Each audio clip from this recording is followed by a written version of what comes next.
Uh, Get it back. But anyway, I got the Chestnut Hill Donut Shop coffee. I might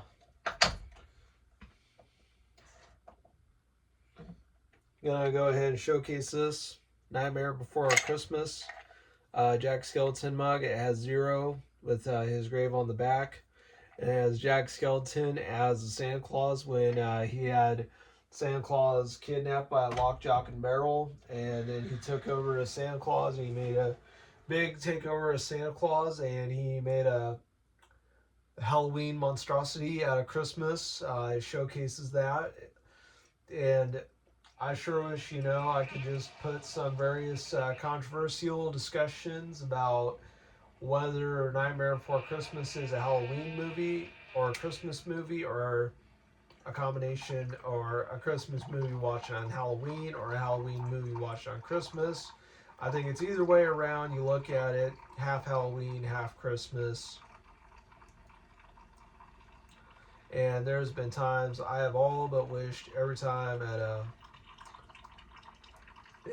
closest to the week of Christmas karaoke party when a Wednesday night occurs to have sang the What's This from Nightmare Before Christmas, but never been able to at the pizzeria because that karaoke machine is not geared for that.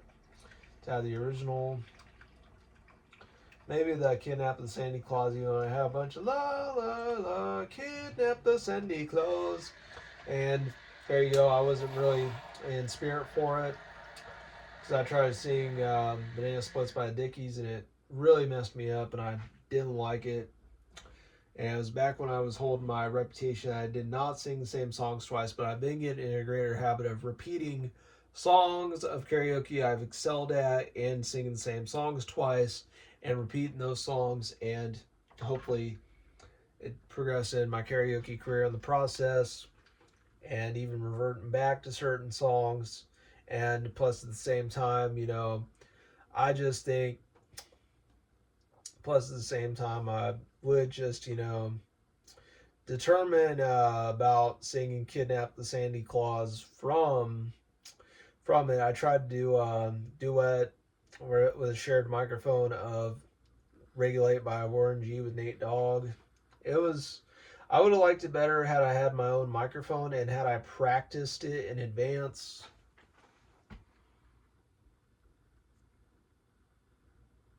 Oh, somebody had messaged me. I don't know who it was. I'll check it later. But I would have liked to have him saying that. Plus, at the same time, I sure wish I had something for December 22nd. I probably did. It probably could have been this mug, if not my Bluey mug. Probably could have been this mug for December 22nd. Then my Bluey mug for December 23rd. And then, plus, at the same time, I made a sacrifice for a resurrection. I deleted my old Snapchat account and I made a new one from back when I was going through a period when I was using the Japanese calendar. My phone set, and I set it from Japanese to the Gregorian calendar, and I changed my birthday one too many times, changed it one last time, and then just made an experiment after the last birthday change to see if I could change it back to October. My birthday from May to October, couldn't do it anymore. So then deleted it. It's deleted now. Had to make my 5-4. My phone acted up. I'll have to try to be quick with this video and put my phone back on the charger. Plus I just watched episodes 21 to episode 30 of the 101 episodes of Slam Dunk. Just had a Slam Dunk binge. I had to put my PlayStation 4 remotes on the charger. I had to start paying the toll for Netflix. Every 10th of the month now I get automatic payment for Netflix. I do plan to in January, even though I kind of have an overabundance of coffee mugs, but I do want to get a Naruto coffee mug. I plan to get that in January if there's plenty of stock and an abundance of stock for a Naruto coffee mug in January, as well as hopefully get lucky on some new Von Dutch jeans I've been eyeballing. I found some on eBay. I've been eyeballing them. Hopefully I can even as other people watch them, as I watch them. Hopefully, if they have a countdown of anywhere from 18 to 25 days, and if I can get them on the cusp of 8 days or less in January, whatever the case is, depending on my watch list, my eBay watch list on the Von Dutch jeans I've been eyeballing, I plan to get those in January, as well as the Naruto coffee mug, as well as make a later payment to paying the toll on Crunchyroll. And after I've paid the toll on Netflix, I'm soon going to pay the toll on Crunchyroll.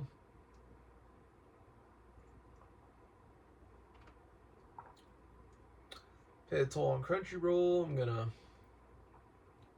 as I pay the toll on the Crunchyroll, and hopefully get the Von Dutch jeans. And at the same time, ever so much, I'm still claiming myself to be a sneakerhead and a sneaker fanatic. Sneakerhead, a sneaker fanatic, a shoe collector, among other things. I plan to hopefully collect some more shoes. I would look into, if I'm getting a lot of Fubu, And One, Avia, or any of the really cool character ground up shoes from Walmart, both in the store of Walmart as well as a shipment from the Walmart app, whatever the case is, I would get some storage boxes for shoes without a box, because some shoes are sold without a box for cost efficiency and that sort of thing, like discount retails, cost efficiency from looking into why some shoes, while they're new without the box, why they don't have the box.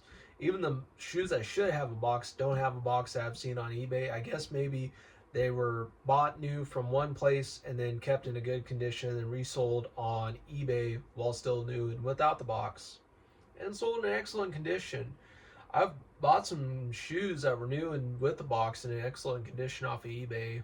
I bought a lot of good ones. I bought my Sauconys, my Reebok, my two pairs of Reeboks, like my Reebok Classics, my Reebok Pumps, my whole collection of Sauconys, and my whole Saucony collection. I think, as a matter of fact, my whole entire Saucony collection, alongside my Nike Cortez, my Nike Terminators, my Nike Dunk Low Tops, I've been talking about wearing some new Nikes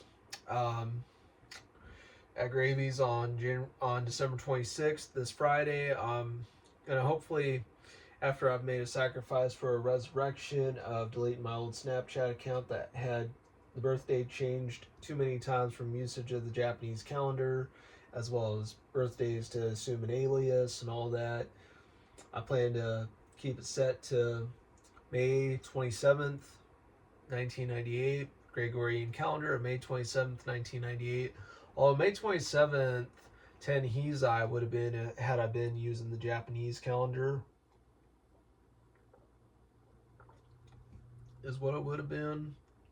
But May 27th, 1998, Gregorian calendar. That's what I set my Snapchat to. And then after 15 days of deactivation of my old account, now soon to be closer and closer to full-on deletion of my account, I can start using my phone number again. I had to have the last four digits, I had to put a 1 in them. It was 0. I had to change 0 to a 1 and then change it back to 0 and verified it. Got that done. So far I've been posting karaoke videos. I sometimes technically have to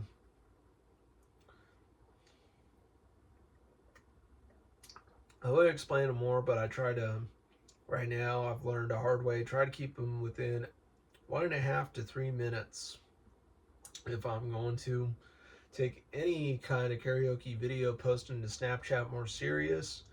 I'm going to be doing that, as well as hopefully try to get up 12 to 15 followers on Snapchat like I did my old one, and hopefully start to mass Snapchat following. I mean, I have 3 followers on Facebook, I have 62 followers on Instagram, 3 followers on X, formerly known as Twitter. I have 55 followers on Pinterest. And so far, I've amassed 233 followers here on my main channel. I still only have about 1 or 2 subscribers on my gaming channel. I do need to come up with a new gameplay for my gaming channel. I really wanted to do a lot of the games like Yakuza and the Final Fantasy series. Matter of fact, both channels, both this channel, my main one of Wolfman Grim Reaper, my main channel, and then my gaming channel, Wolfman Grim Reaper Gaming, I would love to do Final Fantasy on there. And fact of a matter, matter of fact, I would love to really, I can't remember which Final Fantasy it was, um, to really see which one it had Kefka in it. And I was talking with my friends in a group chat once while I was watching Rurouni Kenshin, and I was laughing my head off. And I was like, who is the biggest shit in Final Fantasy? And when I say the biggest shit and whatever, I always mean characters that perform a lot of morally wrong, morally questionable, ruthless and conniving actions. What ways are hubris and immoral? What ways do they perform such morally complex actions, but yet boast low moral standards? Yet they boast low moral standards. Yet they boast a low moral standard. I mean, they don't have. I mean, they can still be positively received. Like I know Sephiroth, the one-winged angel from Final Fantasy, he's had some positive reception. He's been notable for a positive reception and all that. But I mean, the character can still be positively received, but they got to perform a lot of wrong and questionable and very objectionable and unsavory acts and just be absolutely unsavory riffraff that just you can still think, yeah, they're a good character and all, but they make their grift look good. They do a lot of grift for a greater good, or a lot of good for a greater grift. Either way around, that kind of thing is what I always say is a character. That's how I define a character being the biggest shit in anything. And do they perform it to such extremes that it just makes them very terrible and very poor quality of their action, that their actions are poor quality while their reception can be positive, but their actions have to be negatively received and have to have a lot of negative actions that make them a terrible character, that make them actions wise and character story wise. I mean, the reception is nothing compared to their actions.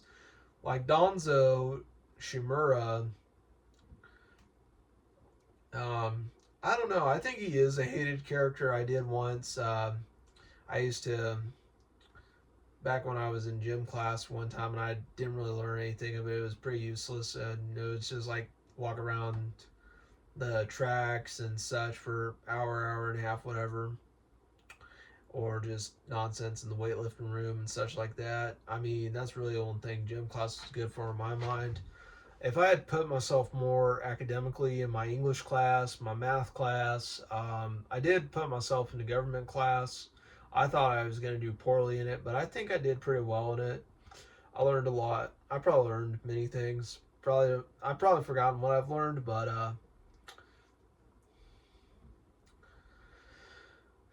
aside from that, I think I've learned pretty well in government class. A lot of things of that. Government class was useful. Math was useful. English was useful. Government class is useful. History is useful to a certain degree. Sometimes they just don't teach things that should be taught. Sometimes teach it one way or the other. But sometimes you gotta question what you're taught. Most of the time when I was questioning what I was taught in school was mostly from the anti-drug assemblies and painting the very objectionable and morally questionable moral panic of the war on drugs as of a moral good, when it was just a bunch of grift for a greater grift, when some of that grift wasn't even done for a greater good.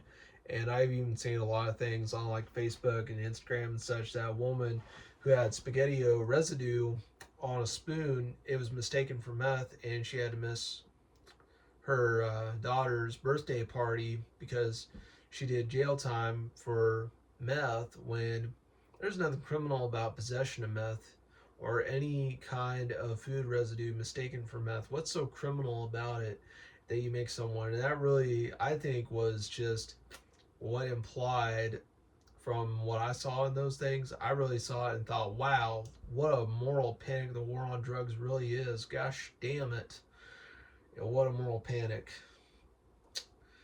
What a moral panic. And then all the DEA criticisms roll in. I mean, it's just not very good. Plus, it's just a lot of school assemblies in the drug-free land, red ribbons, and then Ronald Reagan with his Just Say No campaigns that emphasized interdictatorial prohibition. From what I've learned from watching a lot of YouTube videos, Facebook videos, Instagram Reels, Facebook Reels, videos on a lot of YouTube and such. A lot of things like that. I have watched a lot of deals about it, especially from Vice War on Drugs, and I've wanted to make a lot of rants. I even wanted to make a character that was a lot like the angry video game nerd, called him the angry moral panic nerd. Even though most of the moral panic he would talk about consistently up and down was the war on drugs, I would try to have him talk about other moral panics, especially like the whole the gays are child groomers, the lavender scare, and how just because you're gay does not mean you collide with communists or groom children. There is no factual basis or evidence. There probably back in the lavender scare, there was no factual evidence that of any facts or truths, or when in a lot of actuality, any one person would be willing, regardless of their sexual orientation, to collide with a communist.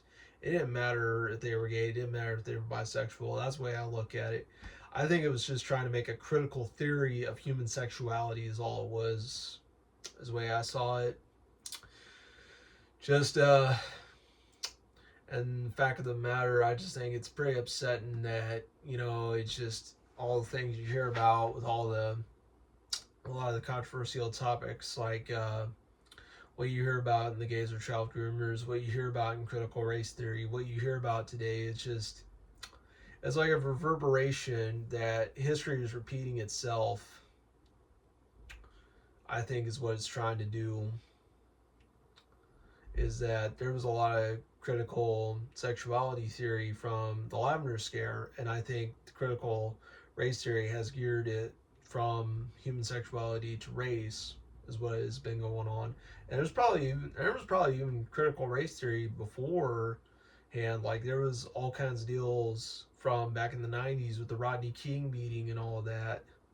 I bet there was back then, and people just don't acknowledge it then, or really look at how there could have been some components of a lot of the critical race theory, the CRT as it's called, too. I think there could have been. I just don't think people really acknowledged it. There could have been a lot of that, but I will say there could have been, especially in a lot of controversial debates. I think, just like Nightmare Before Christmas, it's either way you look at it. It's a Halloween movie watched on Christmas, Christmas movie watched on Halloween. Either way you look at it, it's really subjective. Just like the saddest death in Naruto, I've cried at a lot of Naruto deaths. The one I cried at the most beforehand, before I did cry at Hiruzen's death, knowing he was a grandfather with a grandson, and his grandson was a grandpa's boy. I cried at that one a lot, and I felt bad for the boy Konohamaru.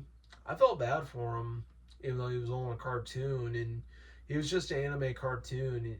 I mean, why feel bad for him? But the thing is, I like to say, he was like, oh, the old man's going to get tossed aside like an old pair of socks, even though he said tossed aside like an old shoe, but tossed aside like an old shoe, or I like to say tossed aside like an old pair of socks. But with my shoe collection and the very fact that I just be wearing different shoes in a different week. I might, go through 1 month where I wear one pair of shoes the entire month, if I like that pair of shoes enough. I've been trying to do it with my old Chuck Taylor Street mid tops ever 13s. I've been trying to wear those out pretty good, but yet at the same time, I just hanker to wear all my new ones that are 10 and a half or 11. Anyway, finished it. Just 20 minutes of rambling and sipping on coffee. Zero. Jack Skellington. Gonna do the Bluey mug. I like to watch Bluey. I sit through it because I choose to, so there's that. But Wolfman. Same wolf name, same wolf man with same wolf channel, same wolf time, Wolfman out.